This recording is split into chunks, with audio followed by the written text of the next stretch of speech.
Boncsidai menyecskék ugranak, mint a kecskék, szeretőjük mindig más, az úruk csak rádás, ajlalala.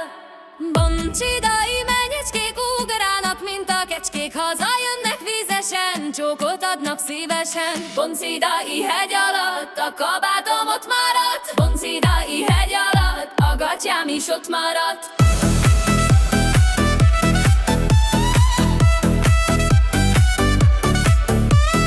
Boncsidai híd alatt leány a legény alatt, azért feküdt alája, viszketett a szoknyája. Boncsidai leányok olyan szelíd bárányok, nyírni hagyják magukat, árulják a gyapjukat. Boncidai hegy alatt lányok sütik a halat, papírosba takarják, a legénynek úgy adják.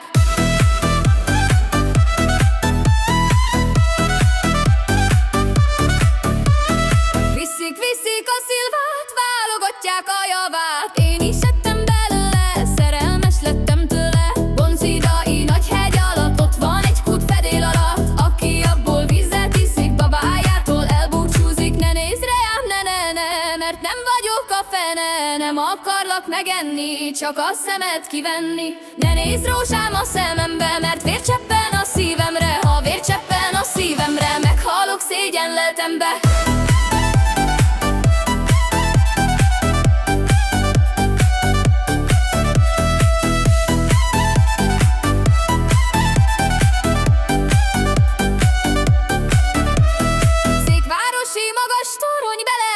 Az ostorom, gyere babám, akaszd ki, a nyavaja törjön ki.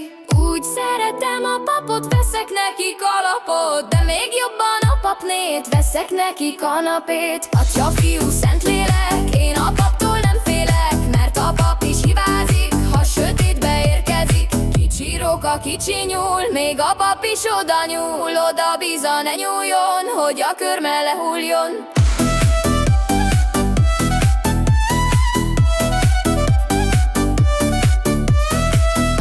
Asszony tolva járt, vízért küldi az urát, míg az ura vízért jár, a komája nála jár. Édes uram, de jó vizet hozott kent, menjen kenn még máskor is, üljön kenn még többet is. Leesett a papa az ágyról, lement a szőr a hasáról, úgy kell neki, miért cicázott, miért nem inkább bibliázott.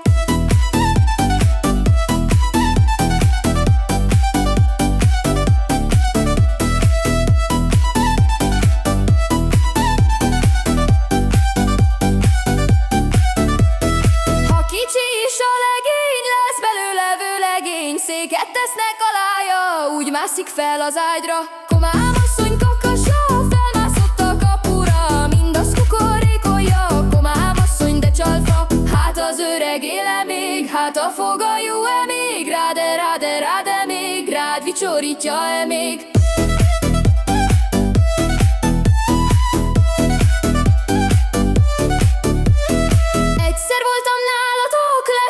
Az ágyatok, úgy recsegett, ropogott, a szalmája szottyogott. Azért mentem nálatok, tudtam, van pálinkátok, láttam, mikor hoztál.